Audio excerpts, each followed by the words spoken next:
Good morning. Good morning. It is a beautiful Wednesday morning. I hope that you are having a good week, at least a profitable week. Hope you've been avoiding the heat and or the storms. Um, I tell you what, man, it's been interesting the last couple of days dealing with the holiday.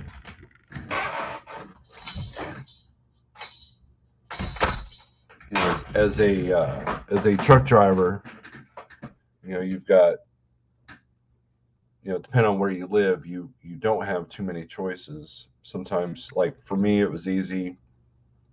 You get through the house during a holiday. The extra day that you lose revenue wasn't a big deal because I'd be at home during it. But um, yeah, so it's. Sorry, I was reading this thing on my phone there.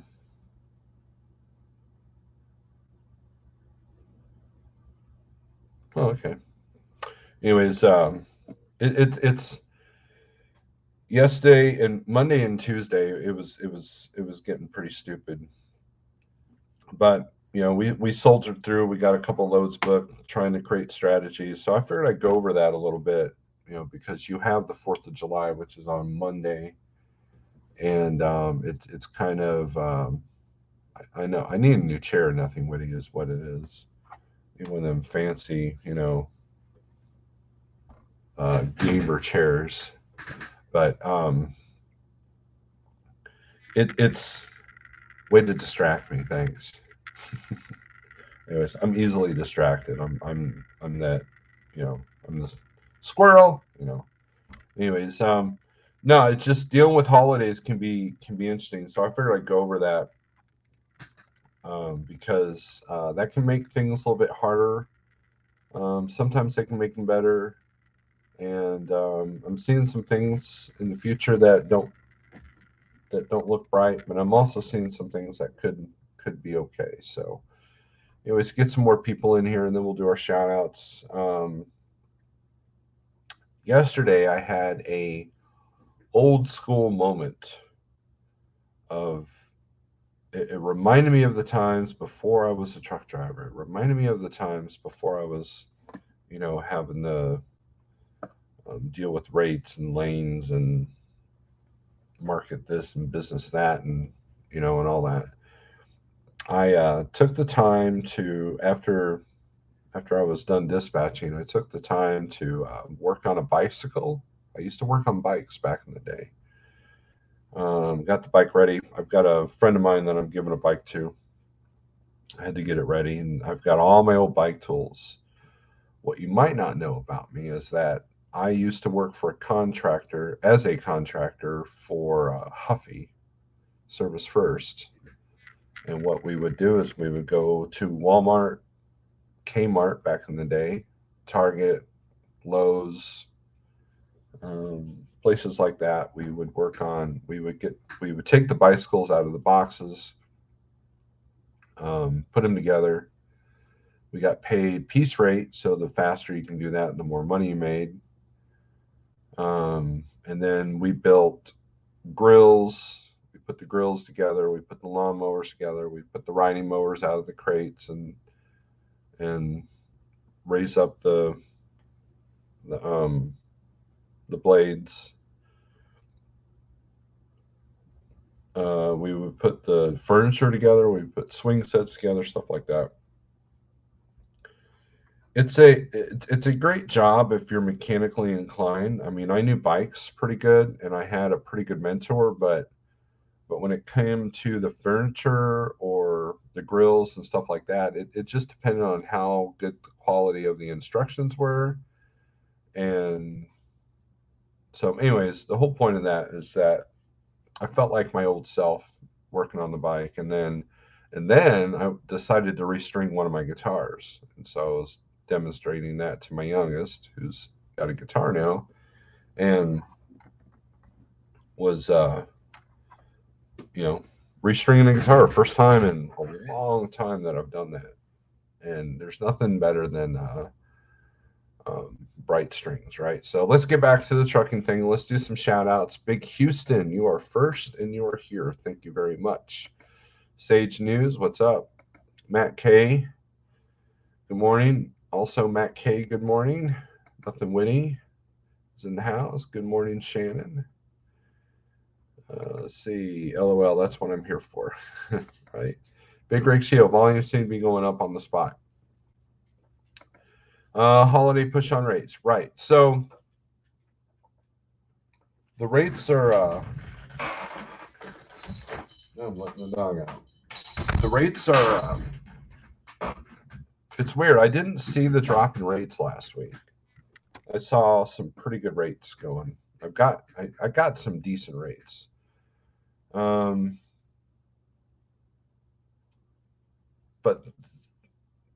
yesterday and Monday, man, and part of it was because I needed a specific direction at a specific time, and that hurts. That always hurts. I've always said that regardless of what the market is, if you just pick the highest rate on the low board and go, you can always make money, as long as you can recover from whatever dead area you might be going into. And sometimes it takes 2 or 3 or 4 loads to recover from a dead area or a bad decision or a situation where the receiver or shipper is making you wait. Ratman Roden, good morning.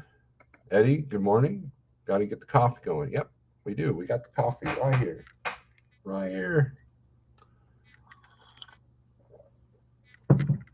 And Rob, what's up? Shag, good morning from Texarkana. CDN, good morning, Steve. So when you need something specific, like, and this is where the dedicated direct freight can kind of bite you in the butt, is if you have a dedicated run from, say, I don't know, Dallas that goes to Pennsylvania. It's a direct shipper. It's a project that's being worked on, or it's a certain product. Like a lot of times, like for example, I was on a project of Joplin to Rogers, filling up a warehouse full of juice. I was on that for a while, and so these loads go for a while. So luckily, it was so short that if you could do 2 a day, then the money per day was worth it. Rate per mile wasn't too bad either. So what would happen is um, you can go back empty, right? Whereas if you got something like that, but it's in 1,000 miles away, then you've got to find something back, right? So, and if you don't find something, you got to go back anyways. And that I know people that's greatly affected their lives dealing with that. So, and that's how a lot of carriers use the spot market, this is their backhaul to get them back to where their money is. Truck for Fun, I called you. If you're the same one, and I don't know if you got scared or busy or what, but I hope everything's all right. Anyways, um, but you're limited, right? You have to grab that Pennsylvania back to Dallas. You have to do that. I mean, you could short hop, maybe, depending on your time frame, you can go from Pennsylvania to, say, Missouri, and then Missouri back to Dallas. You can do a 2-step that way, but then you're dealing with time. So it just depends on your contract, how it's all set up. And, and there are a lot of bigger carriers that have gone out of business because they run into these contracts and then they don't figure out the other end. So now you're working for, half the money, during COVID, I was doing a lot of just round trips, cutting my rates in half, but my daily rate was still above what I needed it to be. If I could find a backhaul, cool. If not, then, at least I was still making money. Now, the low fuel prices allowed that to happen, but with fuel being as high as it is, it can be a challenge. So, um, just something to consider. But volumes are coming up, right? Volumes are definitely up, especially in the southeast. Um, and so here's my message, right? Here's my message. So with the holiday coming up, hold your line on the rates. Hold your ground. There's a couple of loads that I emailed about, and I'm literally just sitting on them.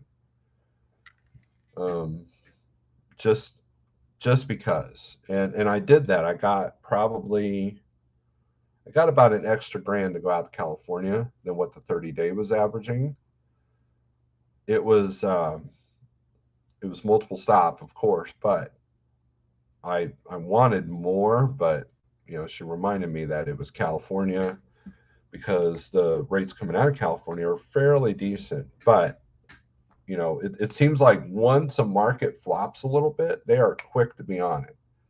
Like, rates coming out of Texas are good, right? So now you can't negotiate a good rate going into Texas. Whereas before, you can like get your money going in, but then you struggle to get out. So never saw it on my end, and please try again when you can. Double check your email to see if you gave me the right number.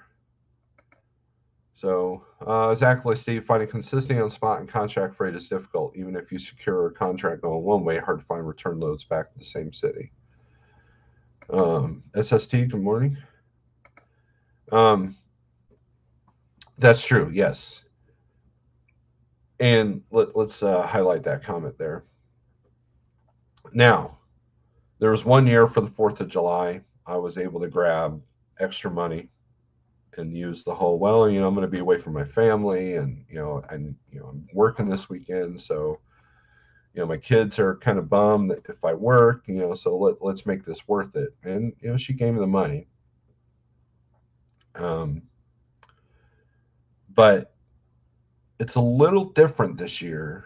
I've noticed that, yes, volumes have picked up, but they're still not urgent to move that freight. Now, I think that they really hammered on the rates on Monday and Tuesday, so I think they're waiting until the last minute. So I think that between now and Friday, hold your ground, get that rate. Now, don't lose a good load home over $50. Don't do that. But at the same time, make it worth it if you're staying out for the holiday. And make it sound like, if you're the negotiator, make it sound like you're really kind of, man, I'm thinking about going home, and then use the volumes to your advantage. So a lot of times I'll call on a load. They'll tell me the rate. So no, I really need to be here. I'll hold my line. And then they're like, well, yeah, my customer's sitting at this. I'm like, well, the volumes are really good coming out of here, so I'll find something. So if anything changes, give me a call. And that usually works.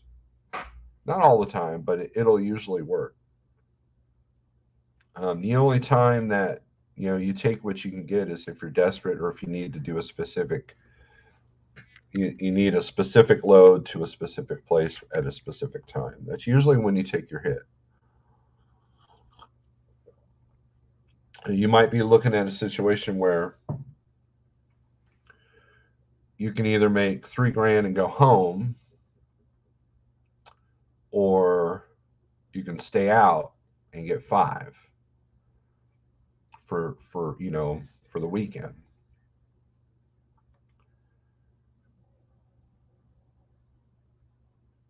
And at the end of that 5, you'll be able to get out of that particular area for a decent rate as well. Whereas if you go home for 3, there's no telling what you're going to get coming out. Usually that's the case of like Arizona, um, Utah, Idaho, places like that. West of 35 is still kind of a crapshoot. It is still a struggle, and yeah, so it's definitely a struggle. This is why plotting your year is key. Strategize what weeks to be out and home. Typically, the volumes increase the 2 weeks prior to a long weekend and die off the week after a long weekend. Let's read that again. Typically, the volumes increase the 2 weeks prior to a long weekend and die off the week after a long weekend. I will heavily agree to that. Grafton, what's up? I will agree to that because um,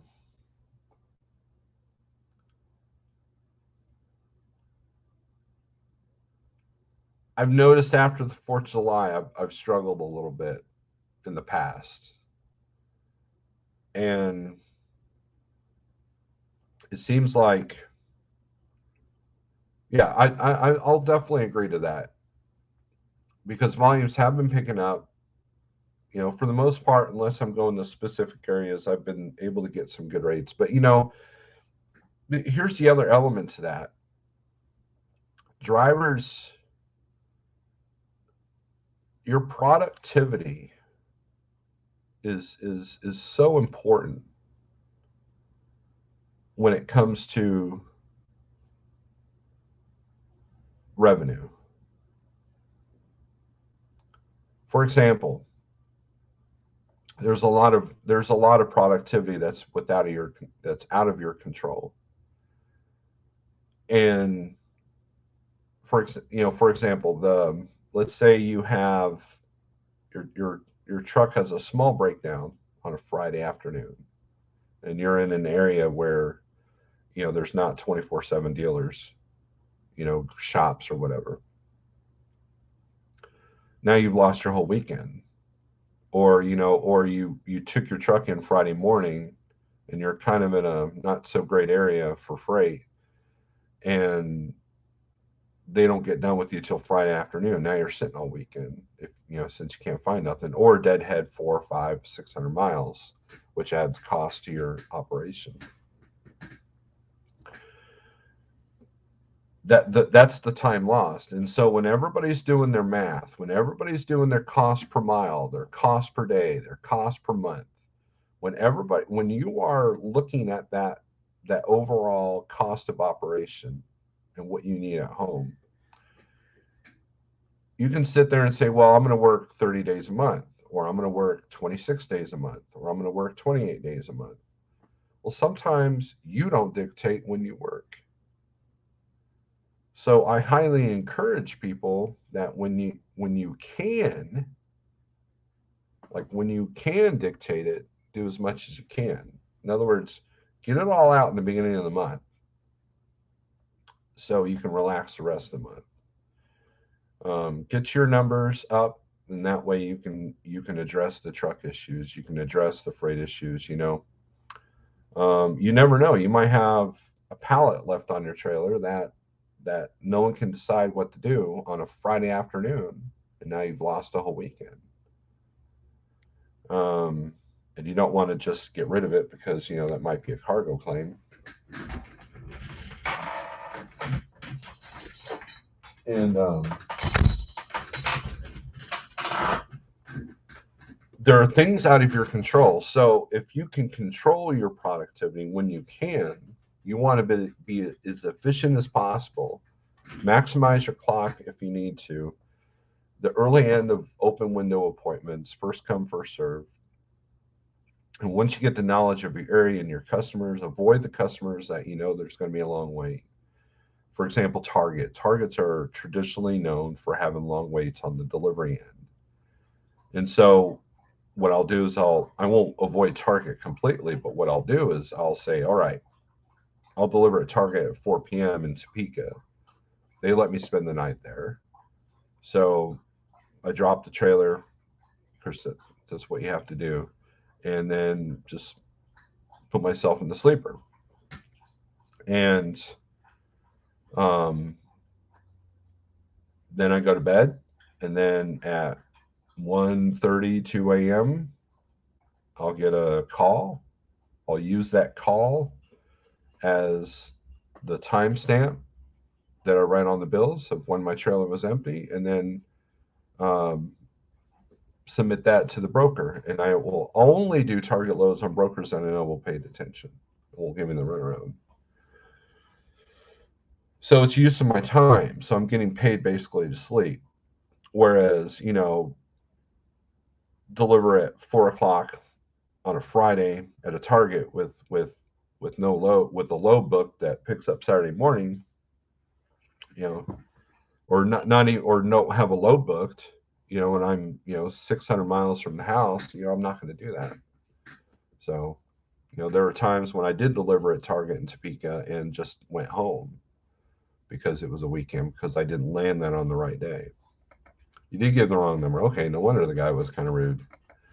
All right, so each owner operator carrier has to figure out how to best utilize the 52 weeks available each year. Building in vacation time, maintenance, etc., boils down to 40 to 41 weeks. Your truck is generating revenue, and that's why I tell people you need to be at 20 days a month on your costs.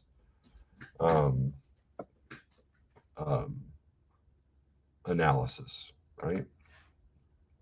My company has picked up a lot of good paying contracts for haz waste. I'm only doing it because of the money, but I generally don't get excited about hazmat. Nathan, I'm with you on that. I don't miss my hazmat days at all. The fireworks were good, at Landstar, but and then empty totes, but having to remember, it was easier for me to remember to stop at railroad tracks than the average driver because of my school bus days, but for the most part, you're putting a big target on your back with those placards. But if it's paying, I'll do it. But I mean, can't do hazmat now, but back in the day, if it was paying, it was good. I enjoyed the role play of carrier broker that you and CDN did. Would like to see more of that. I appreciate that. A lot of people are like, Steve, we want a live phone call or a recorded phone call of you talking to a broker, and the problem with that is if you're recording somebody and then putting it on YouTube, they may not appreciate that. So you don't want to get blacklisted from a broker. So CDN and I are kind of on the same wavelength. I send them loads all the time. They're like, hey, check out what they're doing here. And I had a couple yesterday that were like that. There was one that was picking up at 11 a.m. on Monday and then delivering Tuesday night at 900 miles. I didn't even, and that was over an email. I didn't even have the energy to explain why that wasn't going to work. There was also one phone call I made. Yesterday was brutal. I made a phone call yesterday. It was another one of those, yeah. I'm like, is this so-and-so transportation? Yeah. Thanks. Have a nice day. Click. It was, I don't know who kicked his dog or whatever, but I'm like, I'm not even dealing with that. And I was kind of desperate for that load, but I'm not dealing with that.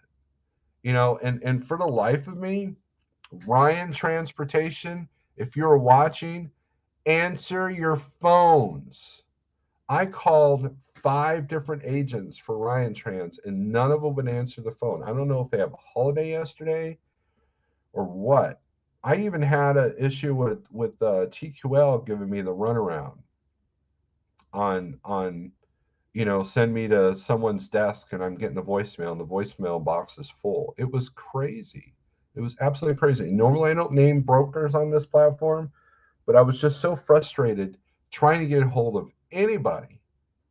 And it's not just on the phone. I emailed this guy several times with short answers that I get back, and then he didn't answer my questions.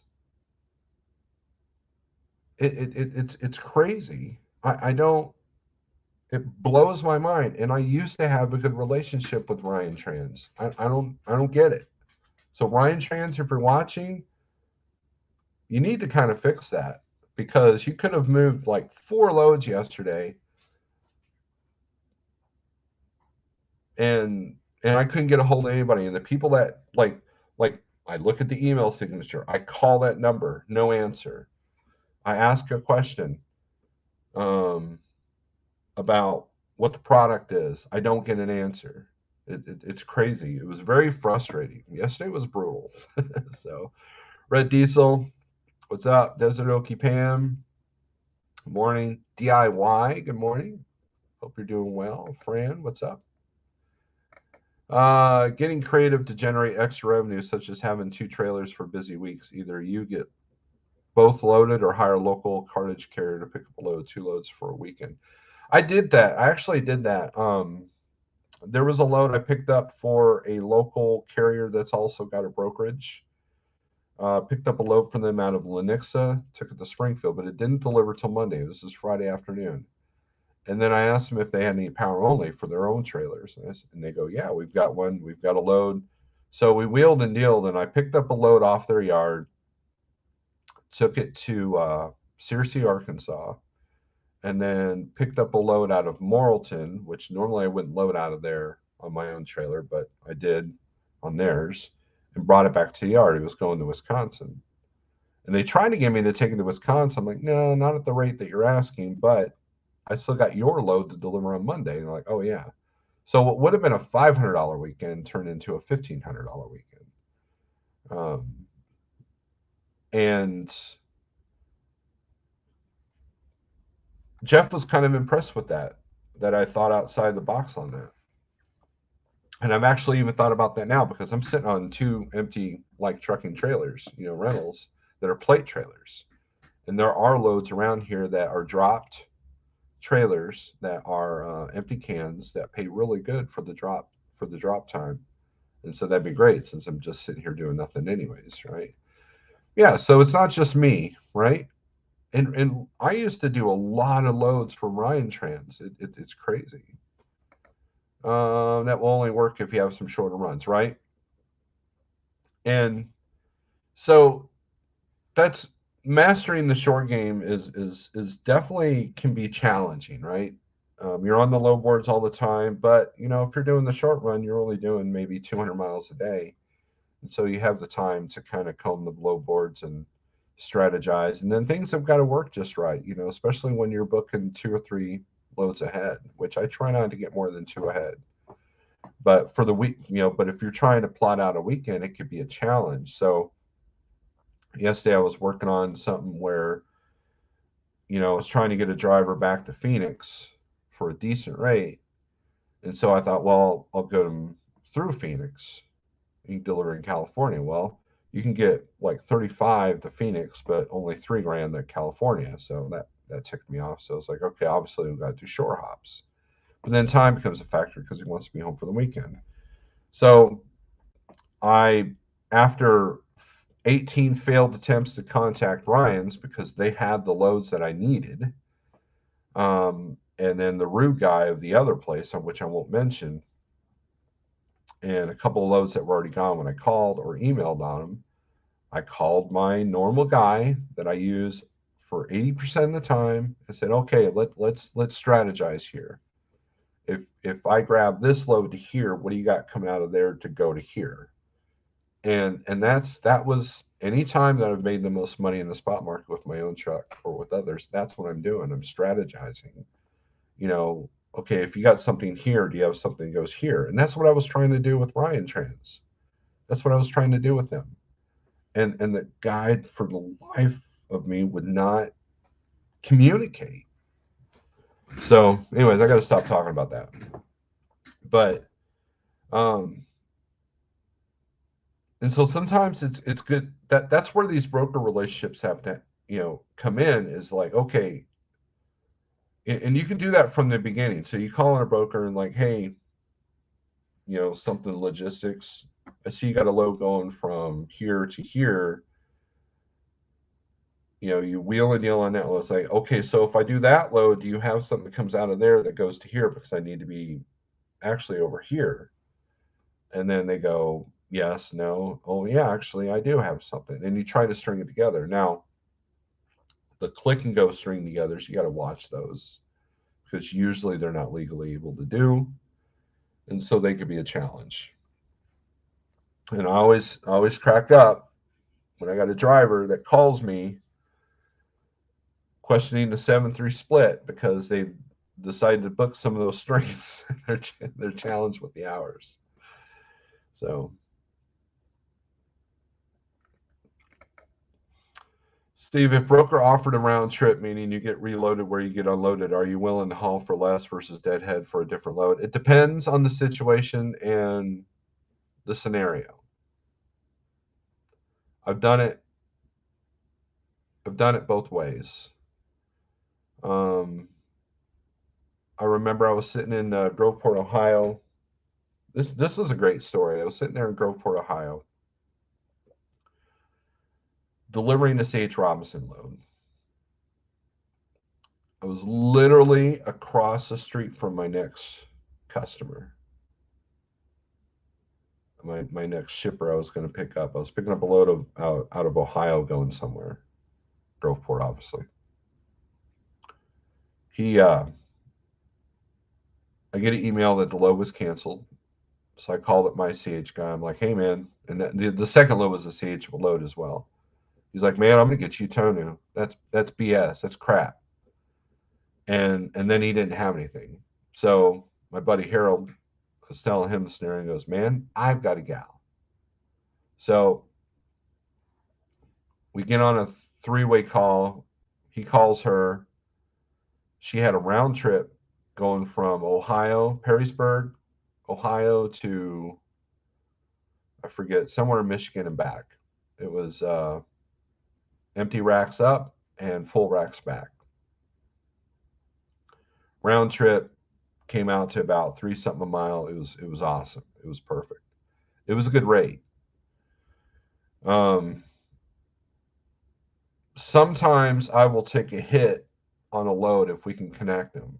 Like, in other words, it's like, okay, if you can give me this load for $2,000, I either need that load for $2,000 if you can't get me the second load, but if you can give me the second load at this number, then I'll do it for 18. I've done that. So it's not a cut and dry story. So it just depends. Sometimes I'd rather do a round trip with the deadhead just to stay in that groove, like, the Joplin Rogers I was doing for a minute, versus trying to find something back, but it was so short that I could do that. Now, in the heart of the shutdowns back in 2020, when volumes were zero, I was doing loads out of Rolla going to Rogers. I had one on Monday, broker calls, it delivered on Tuesday. And I'm like, do you have any more of these this week? She's like, yeah, I got one for Wednesday and I got one for Friday. I said, put them both on me. Really? Yeah. And I did it for a lesser rate on the other two, just to grab those loads. And then my whole week was plot out. I think I profited about $250 a day on that. So, but she was happy to have the truck for the next, for the next week, for the next two loads. And that's because you could spend the night at the shipper, and the receiver was super cool, super easy. It was, so the ease of it, the consistency of it, and the certainty of it was what attracted me to that. So she went from booking one load on Monday to having her all week on these particular loads on that project. So, what's up, Logistically Disturbed? The bonus of trucking: if you lack commitment, spot market is perfect. It's like a garden hose you can turn on and off. If you want consistent lanes, you may sacrifice revenue. See next. So it's you can create your own consistency in the spot market, but you're going to take a little bit of hit. Like I said, if you're just going to chase the money, again, just get on the low board, whatever low board you're using.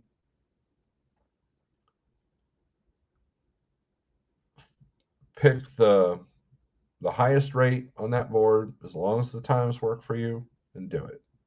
If you continue to do that, you're going to make some money. Now, other factors such as tolls, fuel, times, and everything else, that could, that's what kind of and the uncertainty of it, that's kind of makes it exciting, but it can also burn you in the butt as well.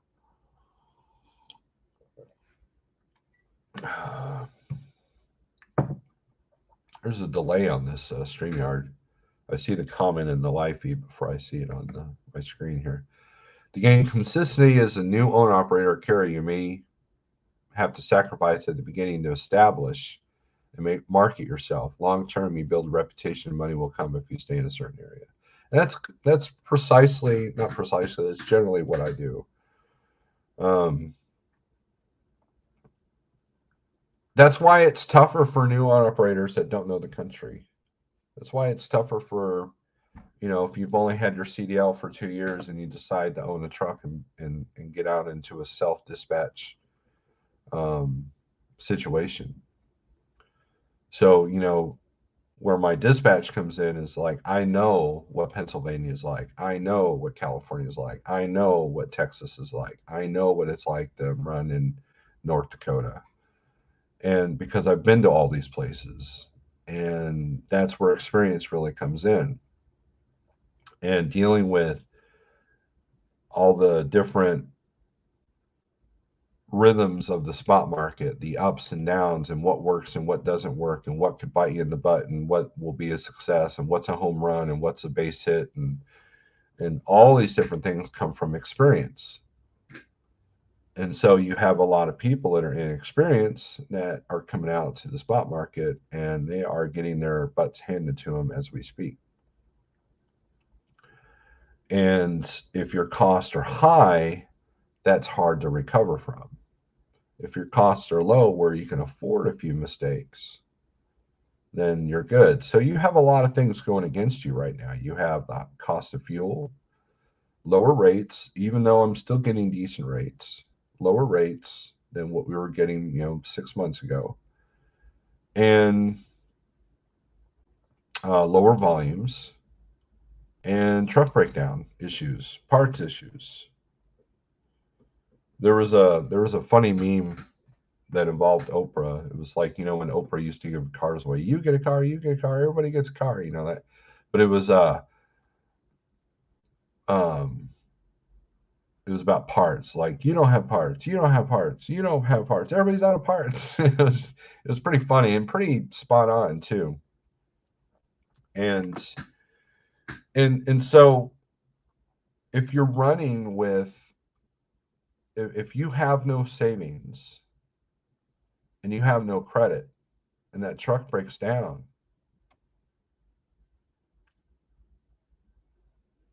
that's a problem. You're not going to make it, or it'll be challenging to make it. Are they still waiting on parts for you, Shannon? And so it's those are the challenges that you face. It's not just about, well, you just gotta negotiate. There's more to this whole ball and game than that. You just got to get a fuel efficient truck. There's more to this game than that. There's a combination of things that you need to have in place. And why are you doing better, Shannon? Because you prepared, right? You prepared yourself. All right, so let's do I'll put the link out there. If you want to come in, fine. If not, I understand. What are your thoughts on what I've been talking about? In strategies for holidays. I won't put the link out just yet. Strategies for holidays. So you're going to have an extra transit day on most situations. Now, I like it when holidays are on a Monday or a Friday because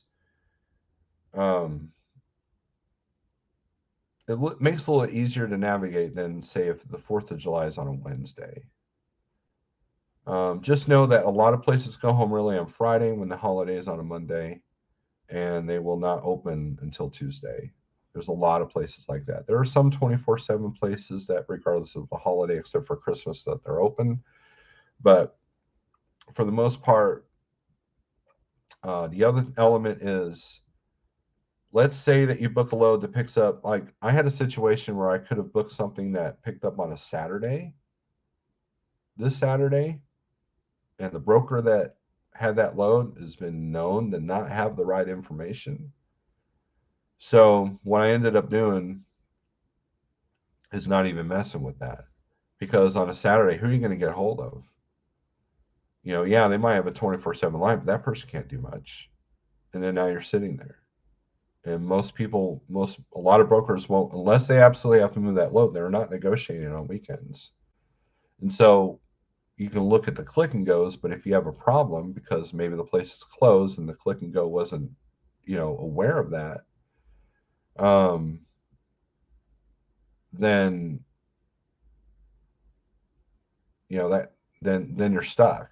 Now that load's supposed to get home for the weekend, or that big money load that you're supposed to be making for the weekend. It just you just lost 2 or 3 days of revenue. So that could become tricky. So what I suggest a lot of times is, like, if I wanted to work this weekend, I would book something on Friday that wouldn't deliver till Tuesday, and I would put the miles in and the rate for all the days to be um, for all the days to have revenue. Give me a second here.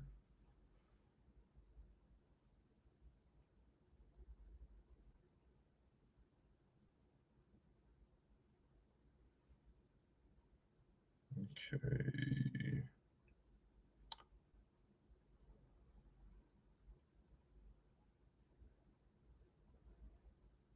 All right. Give me a second here, guys. I got to do some business.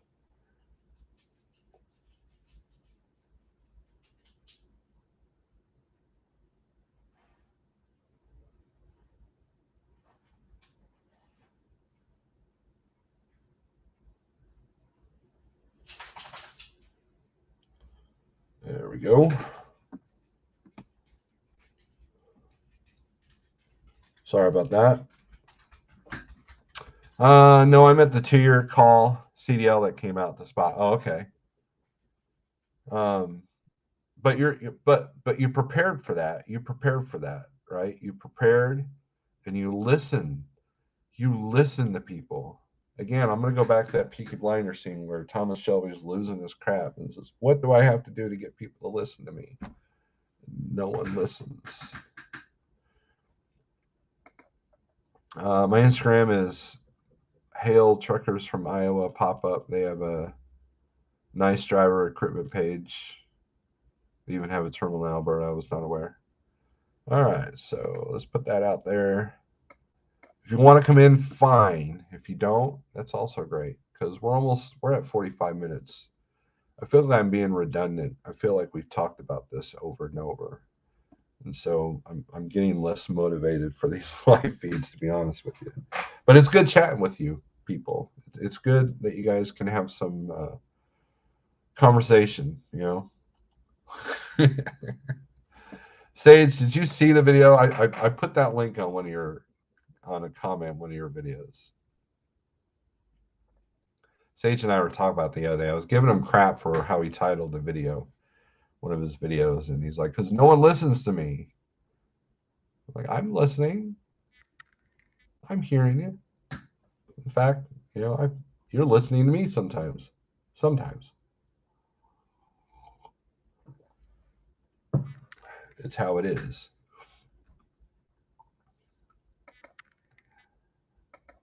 And we'll jump on a short minute. Can't wait to play it.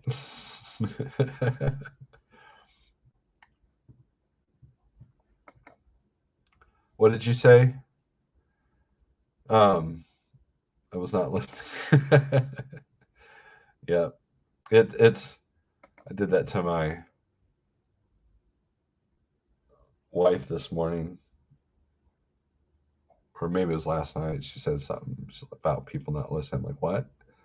She's like, don't do that. It was funny. My wife and I have a really good relationship.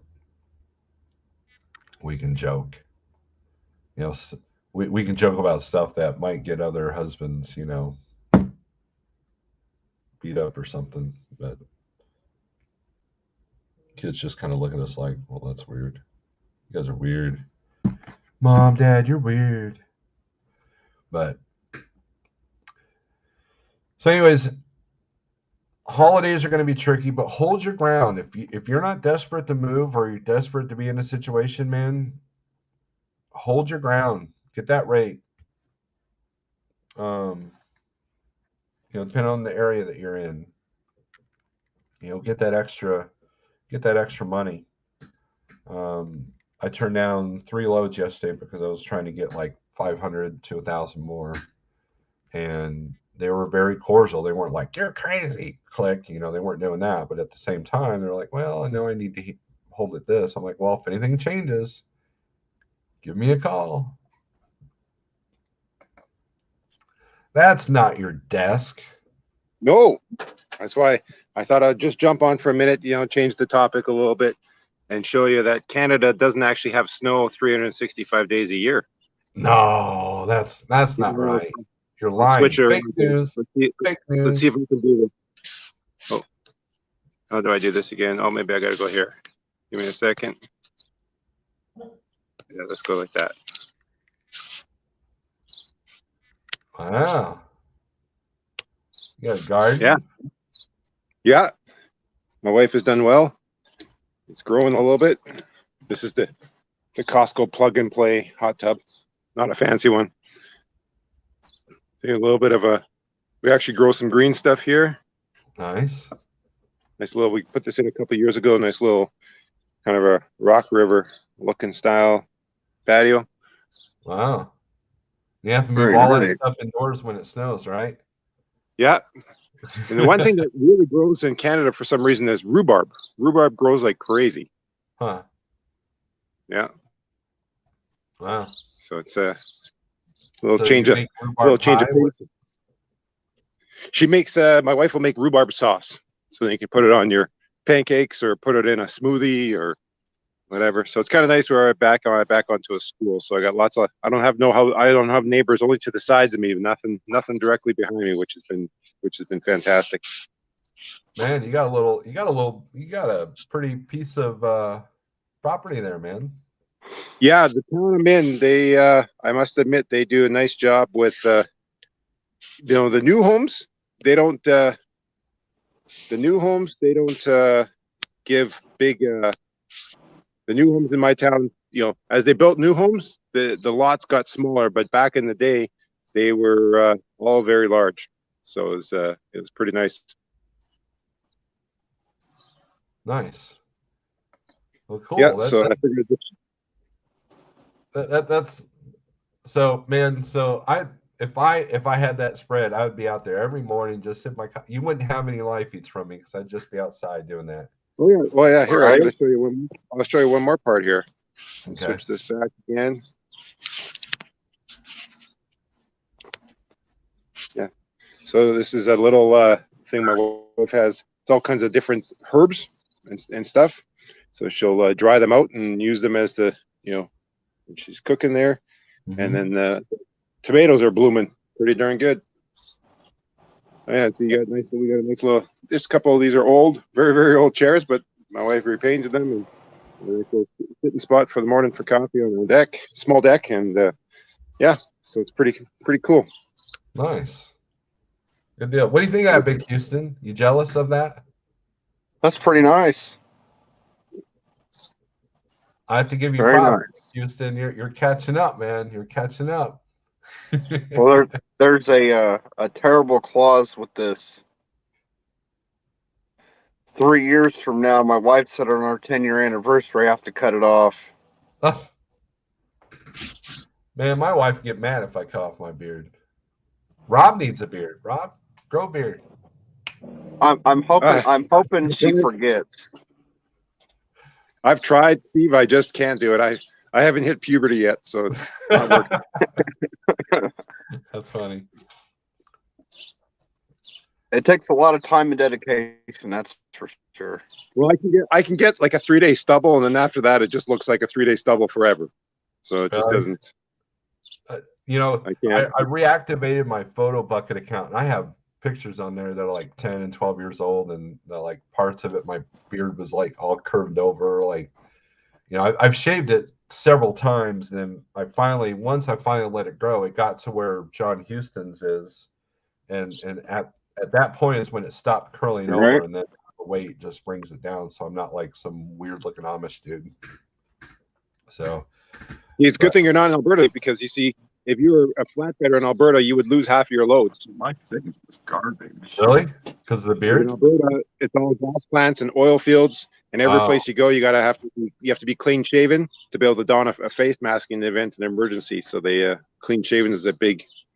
I had some loads where a guy walked in and said, "You got to be clean shaven." And I told the dispatcher this, and the guy shaved it. He shaved right there at the customer.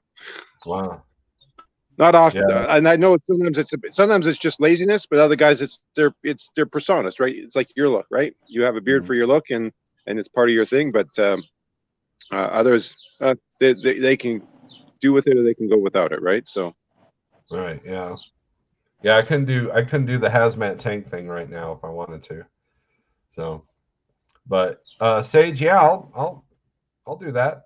Let's see, Shannon, how do you charge for days over a weekend when you hold freight? That's kind of tough. You're not going to get like $2,000 for a 500-mile run. You know, simply because of the extra day. You know, so, but you can kind of try to use that as leverage, so that you try to, if you got, let's say you pick up a load on Friday, you want the revenue to reflect, whether it's through the miles or through negotiating, you want it to reflect Saturday, Sunday, and Monday. Where you would normally deliver on Monday, you're going to deliver Tuesday. So a lot of times those loads will take me home. So I'll pick up a load in right. Ohio. Go ahead, Steve. And yeah, huh? No, go ahead. I'll just interject after you're done. Okay. I'll pick up a load in Ohio on Friday, get home Saturday, and then instead of delivering it Monday, I'll deliver it Tuesday. And I'm at home, get my 34, you know, so, but I'll still negotiate, like, you know, oh man, I'm going to hold that load for a little bit. Sometimes they go for it, sometimes they don't. But go ahead, CDN. Yeah, I was going to say the same thing. I think it really makes a difference is if they want you to hold the load and you have to sit at the truck stop for the weekend, that should pay a whole lot more than if you were going to go home anyhow. Right. It's kind of a bonus, right? You can charge a reasonable, trailer storage. And this is, when you think about it, take Knight Transportation. I mean, they're a mega carrier, so you're going to say, well, they're different. But why not, if you're an owner operator, a small carrier? Sorry, I got a plane going by, so it might be a little loud for a second. Here, I'll just wait for 1 second here. The plane's going by. But why can't we, if you're a small carrier, why can't you take a minute and establish kind of your guidelines? You say, if a broker wants my trailer held, this is how much I pay, right? Knight Transportation has a whole accessorial page that explains their cents per mile, right? Like they advertise on their thing. It says, when we pay cents per mile, we use Rand McNally version 10.9. When we pay fuel surcharge, they said for every 5 cents increase on fuel cost, our fuel surcharge increases 1 cent. So, you can establish as a carrier guidelines. Sure, you can negotiate, but if you establish that and you publish it on your website as kind of your basic standards, when people start, that's how you create that consistency. You can take, that's what rail companies have it. You can go to Schneider Intermodal. They list all their charges. You know what their damages are. So there's no reason that even if you're a 1-truck operation or you're 5 trucks, why can't you establish your own standards? And you come up with what makes sense for your business, saying, yeah, if you like, I had to, whatever you charge, if there's a layover charge, detention at a shipper, they couldn't get you unloaded and you have to stay the night there, or you have to drop the trailer and come back, how much do you charge? And if the broker says, well, we don't normally pay that much, well, if they go to your website, they can see that. And you can also then include that listing when you sign up with a new broker. You can send it back to them saying, this is what we charge for our accessorial charges. And then they can I've got a friend of mine right? that I'm not does saying that. I'm not saying it's an easy task, but I'm just saying that's the starting point. Yeah, yeah, I'm sure there's a few people that said easier said than done, but no, I know a carrier that does that. They when they send the rate con, they actually send a like, well, here's our charges that you have to agree to. And so at the end of the day, it's about the relationships. What's up, John? What are you up to? Oh, In I the was going to flatbed say there world? was a target load that I took down to Georgia once. I set for like 3 or 4 days because they said they didn't have room to unload it. Mhm. So I left the trailer there, and oh, it was such a mess. It could have been worse.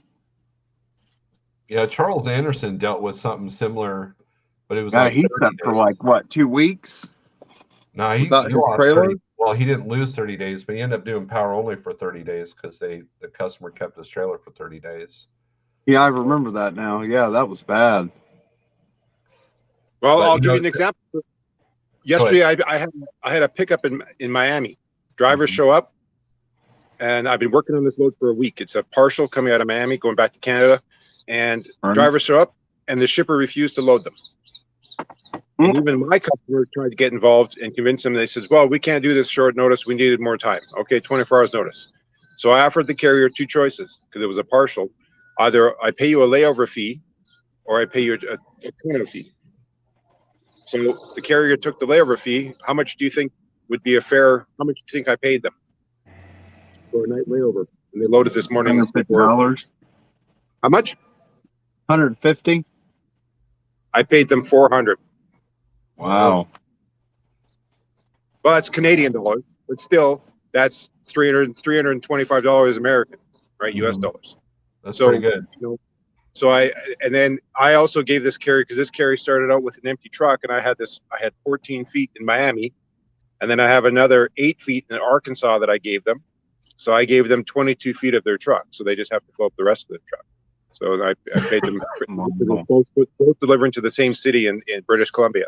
So they're doing okay with what I'm paying them. So, but yeah, so I paid them a decent layover fee because otherwise I would have to charge normally, like when you got to think when you're in Miami and you're trying to get back to Canada, the detention fees and truck order not use fees are a little bit higher than when you're doing the short run Mhm. because of the consequences involved, right? Because now we're leading it. Because for us, it's our holiday is this Friday in Canada, and then Monday's your holiday. So we got like a 4-day weekend, so to speak, right? And then usually, my experience has been is that generally, if you're not loaded by Friday, if you don't have a load, like a lot of the shippers by Friday noon, it's down to a real dull lower. Like like there's not much going on past noon on Friday unless they have pre-arranged loading times. Everyone's taken off for the long weekend. In fact, a lot of places shut down early on Friday. That happened to me. I had a driver that, you know, his check engine light came on. By the time the dealership, at the time that he went into the shop Friday morning, there was about 100 loads in the area. When he got out, and this was Memorial Day weekend, when he got out of the shop, there was literally 8, and they were all just multiple postings. And of course, a couple other reasons happened, why he set, but it cost him his whole weekend, and ended up being a 4-day loss.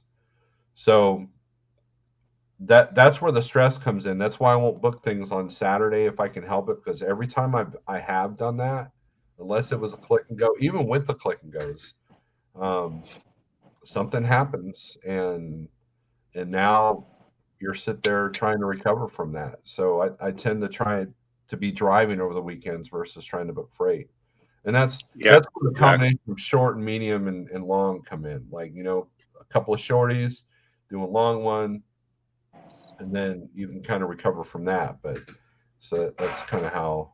But even on Saturday pickups, doing Saturday pickups, the key to it, like say you booked it on a Thursday or even on a Friday, the key to that Saturday pickup, in my experience, has been that I can suggest is if you get the load confirmation from that broker on a Friday, because say you're going to deliver Saturday morning and you found this return load, that you're able to call the shipper, that you have solid phone numbers, that you're able to call someone on Friday You spoke to them, and they say, "Oh yeah, I'm not working Saturday, but this person is Saturday. Call this person." Okay, you actually spoke to that person. They know you're coming. You have an agreed times. Now, if you don't reach anyone on Friday and there's not clear communication, then that's when you call this broker back saying, "Unless you can provide some alternate information, I'm not doing this load." Yeah. Yeah, that's a big part. So And the other thing too is I know it's not easy, but in a lot of cases, you know, this is where you can leverage extra pay. Again, laying out. I have some carriers that lay out their standards.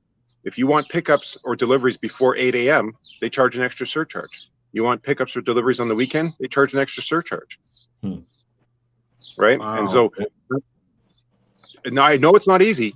I know it's not easy, but when you can sit down, if you make a list of all those accessories, you think that you're just driving a dry van, but you think about waiting times, layover times, detention times,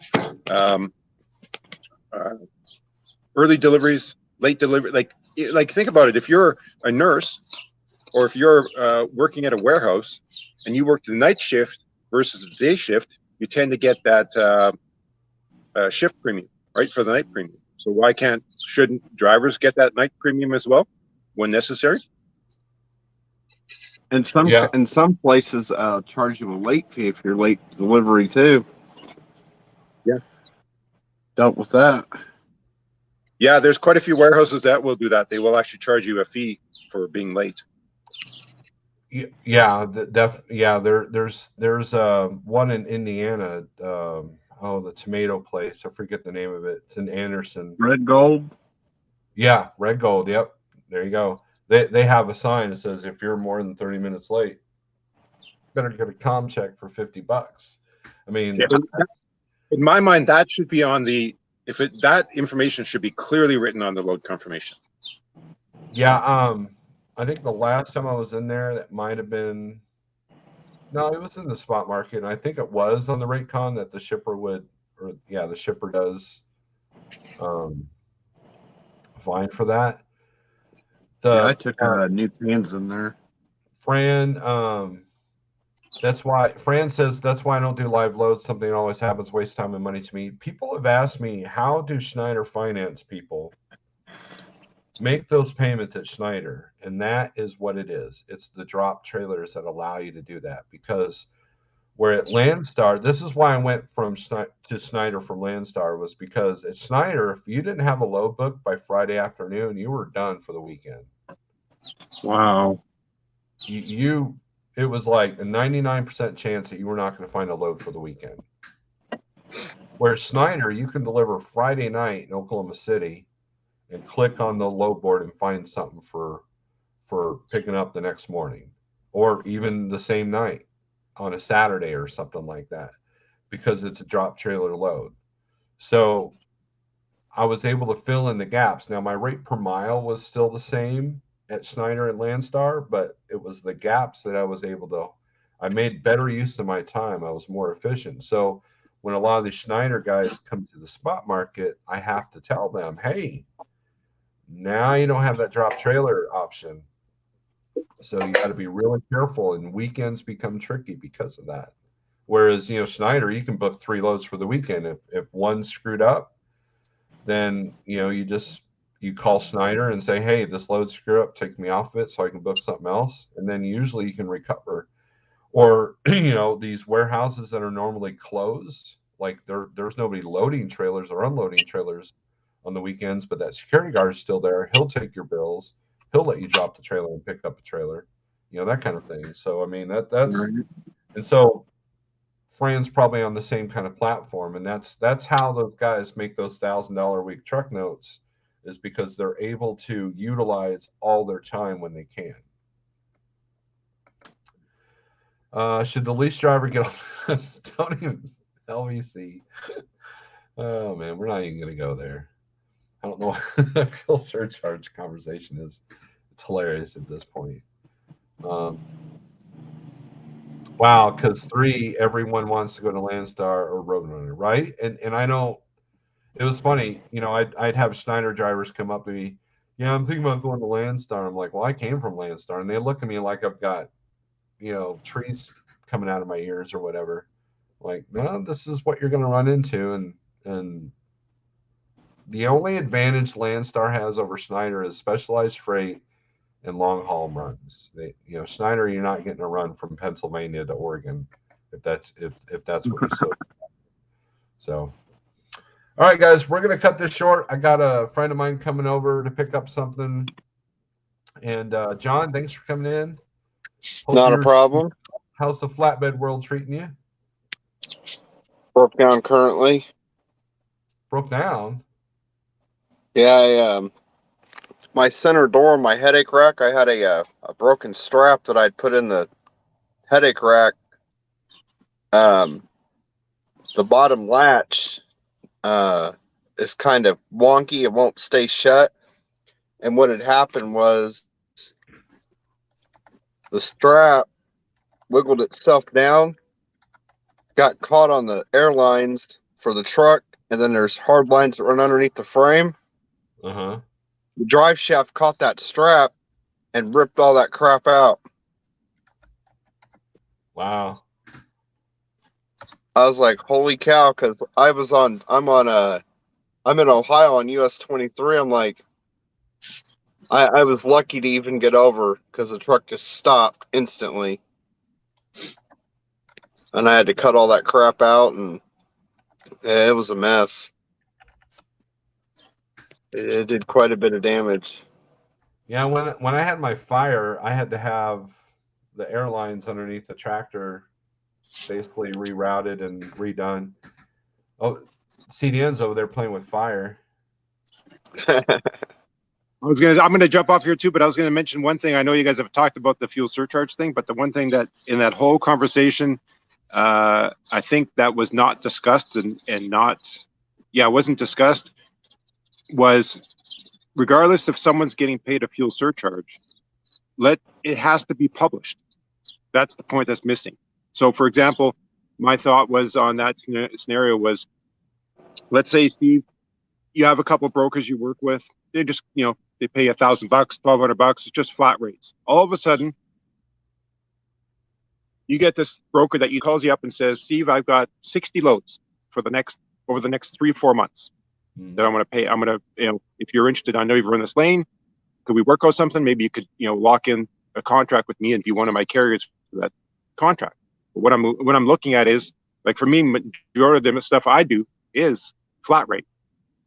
But if they're going to establish a fuel surcharge, the broker needs to send an amendment sheet for that specific contract that specifies how they calculated the fuel surcharge. Was it based on EIA or was it based on whatever else?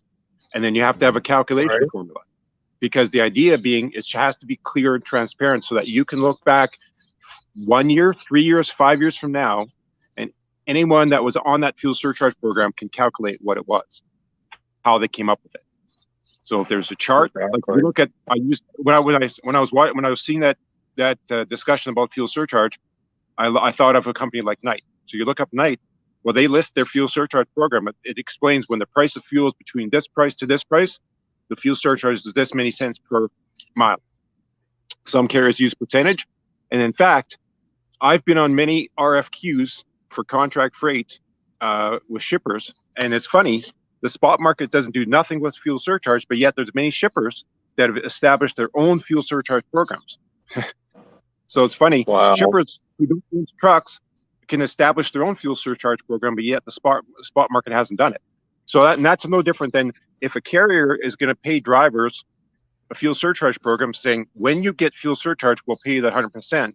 The key is you have to put that as part of the contract that specifies. And if you're paying cents per mile, you're going to need to specify, is it hub wheel? Are you using Rand McNally? Are you using PC Miler? Are you using Pro Miles? Is it shortest route, practical miles? You have to specify all those factors. Yep. And I what's funny is a lot of arguments I heard over this, mega talk about fuel surcharge is that 90% of the people talking about it don't even read their contracts anyways. So, but anyways, Rob, thanks for coming in. Houston, thanks for coming in. LVC needs to do a fuel surcharge parity. Everybody give a thumbs up in the chat if that's what they want to see. because LVC needs to go back old school and go back to his parodies, because I think he could make a killer fuel surcharge parody. Oh yeah. So, but anyways, John, thanks for coming in. Good luck. So when do you think you're gonna get your truck fixed?